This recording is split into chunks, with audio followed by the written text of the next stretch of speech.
All right, so let's make sure we got him on the line here. Mr. Rey Cervantes, are you there? Yes, I'm here. How's it going? Great, Ray, great. And for everyone, I want you to join me in congratulating Mr. Rey Cervantes. He's actually a Houston boy. He's our newest Circle of Champion member. He just wholesaled 21 units in Clute, Texas. And for those of you who don't know where Clute, Texas is, it's south of Houston.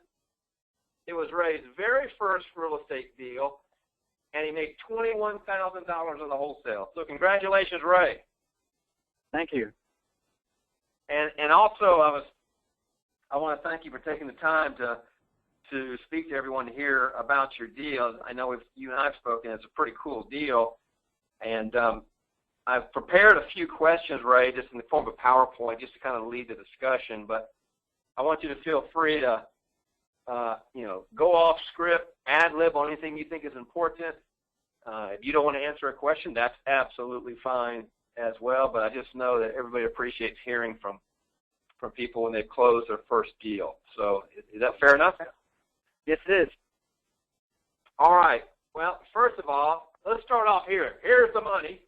There's a check made out to Raymond LLC. It's Rihanna Assets.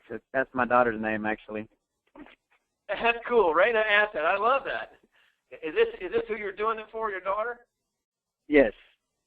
I love it. Got to have a reason why. There's a check. Paid $21,570. Boy, you must have loved taking a picture of that check, right? I sure did. Felt great. I love it when people have a check. Now, so there's the money. So let's talk about how you get from point A to this check. And Ray, what I'd like to do, if you wouldn't mind sharing just some kind of background information. What is your background in real estate? What prompted you to get started with apartments in real estate? How long have you been involved? And what training have you received? Okay. Really, my background in real estate is I hadn't done anything until I went to your boot camp the first time. I've been to a couple of them already, but that was really where I got started. And I guess what prompted me to get started with apartments is because I went to your boot camp and you said I didn't have to do single family houses first. I could just jump into apartments. So I felt like that's what I wanted to do. So I've been involved, I guess, really not really involved as doing deals and stuff because this was my first deal, but just as in trying to get educated with everything that I needed to know. And I've been doing that maybe about, I guess it's been a year and a half since I went to your first boot camp. And then that's all the training that I have received is just what's in the boot camp and like the online vault and stuff like that. So this is actually, so you didn't, let's make sure, you didn't do any single family training. It was really the first training, the apartment training? Yes, well I did some training. I had gone to a seminar, nothing, I didn't go like to just a workshop, not really a seminar. It was just like a 2-hour workshop with one of the groups here in Houston, and that's what kind of got me interested. And then I started hearing about, I think I found yours on Facebook, if I remember, and that's when I started getting interested in that. And I actually went with a friend of mine to the first boot camp, and that's when I started really trying to do real estate. I mean, I have a full-time job as well, so I'm trying to get out of my job and try to get this going. I understand.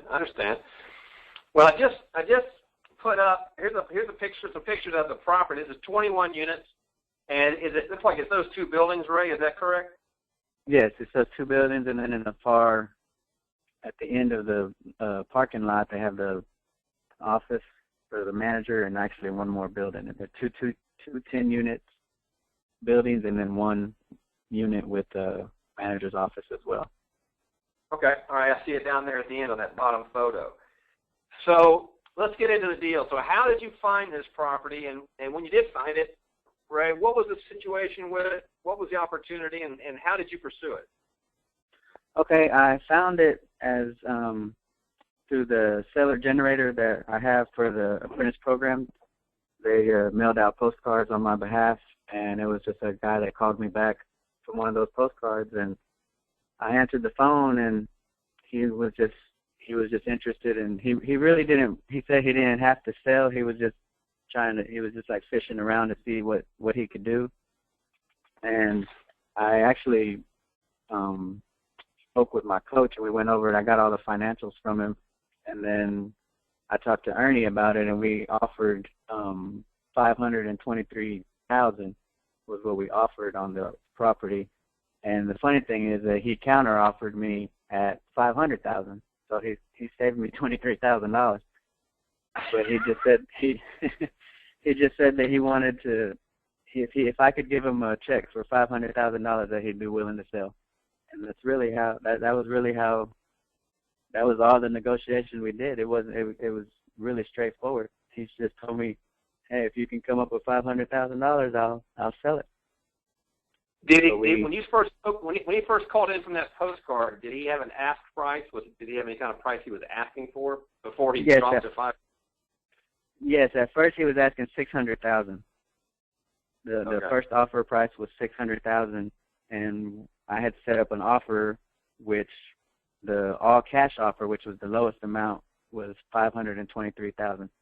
I'm trying to remember what the option 1 and option 2, because I used your 3-option offer sheet. Right. And right. I think the option 1 was something I can't remember offhand. I remember the all cash because after he got that initial offer, he told me that he wanted it to be all cash. He didn't want to hold any of the financing. So I kind of concentrated on that. That was at the 523. And then when he told me that is when he said, look, if you can just give me $500,000, I'll accept it, the offer, and we'll move to contracting. So that's pretty much what we did. So I was already willing to pay $523 all cash, and then he told me I only needed $500, so I was ready to jump on that as soon as he said it. So he was just a real power negotiator. Yeah, pretty much. Give you less than what you they'll take less than what you offer. By the way, was that your first offer? How many offers you made prior to that? That's my first offer. That was your first offer, so that was your first negotiation as well? Yes. I had spoke with a broker before, but we never really got into any kind of negotiation or anything. They were asking way too much for it, and that was the first time I had spoke with anybody. And then now this guy was the first person that I ever negotiated with or anything. Which, like I said, I really didn't have to negotiate. For some reason, he had a number in his mind, and as long as I agreed, he was good, and it was a good number for me.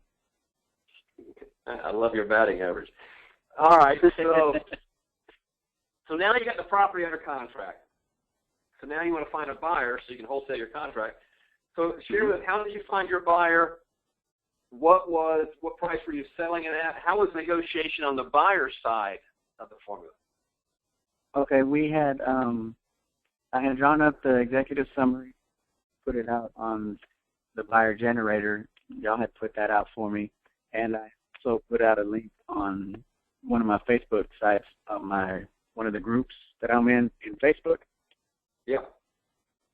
One of my friends from that group was the one that responded, and I was asking $550, and he came back, and his first offer, I for financials and stuff like that, I gave him the non-disclosure form and everything, and he offered $537, I think it was $537, and then no, I'm sorry, he offered $517, and then I came down to $525, and then that's when he accepted the $525, and the actual assignment that I got under contract and everything was for $25,000. So we went and did the contract and stuff, but I had to get an extension with the seller because we had ran out of time. So when I approached the seller about the extension, he told me that for the extension, he wanted to be able to keep all of June rent, which would have been, it was like $3,300 or something like that, somewhere around there, ballpark.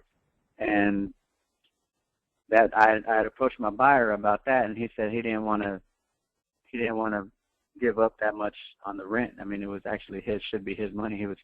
If he bought it sooner. So I went ahead and decided that I would take the hit. It was whatever it was from 25,000 down to 21,570. I mean, I don't know the math exactly, but I told the seller, that's fine. You can go ahead and keep all the June rent. And I told my buyer that I would just credit him however much the proration should be, just in order to get the deal done. Because I knew if the seller backed out or if the buyer backed out, then I was going to get zero. So I just went ahead and it cost me like, I don't know the exact number. I can figure it out real quick. I have a calculator right here. Let me see. About $3,500. About $3,500. Yeah, right about. And so I told him, hey, look, I'll credit you that much on the assignment fee, and if we proceed. And he said that's fine, and the seller said that's fine. He signed the extension, and we took it to closing. That's outstanding. By the way, good call on doing that to get it over the finish line. That's exactly the right call. Let me ask you this: how did the buyer purchase it? Did he go get a bank loan, or what did he do to get his finance? He did it actually with a hard money lender that he's done a lot of business with, so he has a good relationship with them. And he used a hard money loan, and he would just do a little bit of. Oh, your signal just went out. Can you try that again? Oh, I'm sorry. He used a hard money lender that he has a good relationship with, and he said he was just going to fix up some minor things because it didn't really need much. The roof had just been replaced about 3 years ago, and so he was just going to do minor repairs and then do a cash out refi on it and just refinance it for 30 years. But initially, the purchase was with the hard money lender. Got it. All right, so you got your first real estate deal of any kind under your belt, $21,000 in the bank. So what's next for your business, Ray? Just keep trying to get the next one. I got one. Let's try to get two. Are you going to do another 21-unit deal, or are you going to do a bigger one? Really, I'm open to do anything that comes now. I feel I got a lot of confidence building when I got that check. So I feel like I can do it. When you had that check in your hand at closing, how did your mindset change about what's possible for you in this business? It was a 180-degree turn. All of a sudden, I felt like I could close anything that I wanted to, and it was just a matter of time before I did. That is outstanding. And that's what I hear every single person say when they get that critical first deal under their belt. All right, I got one final question for you, and that is this. You have people that are listening to this now, be listening in the future, that are still working on getting their first deal done. They may be having some doubts. They may be having some questions, some uncertainty. So from your heart, Ray, having closed your first deal, you look back now, what is the single most important thing you learned in this process? I think the most important thing that I learned was just how simple really everything is. It's just a process that you have to go through, and as long as you keep going through that same process, the results will happen. It's just the whole process itself was just so easy. It was everything that you said. Everything was, and anything that you have in any of your boot camps and all that stuff is like exactly what panned out for this deal. So it just made me feel that like now I know I can do it now, and it's just going to be a matter of time before I get my second and third and fourth and so on. So the most important thing for me was just knowing, okay, now it's really easy. I can do it. It's not so hard that I can't do it. That's pretty much the main thing. It was really easy. It was crazy that I had never made $21,000 that easy before. Well, I'm happy for you. I'm excited for you. I'm proud of you. And congratulations, Ray. Great job. Thank you. Thank you very much. And thank you, because you actually went over the contract and everything with me while we were going through it. So I'd like to thank you for that as well. You're welcome. You're welcome.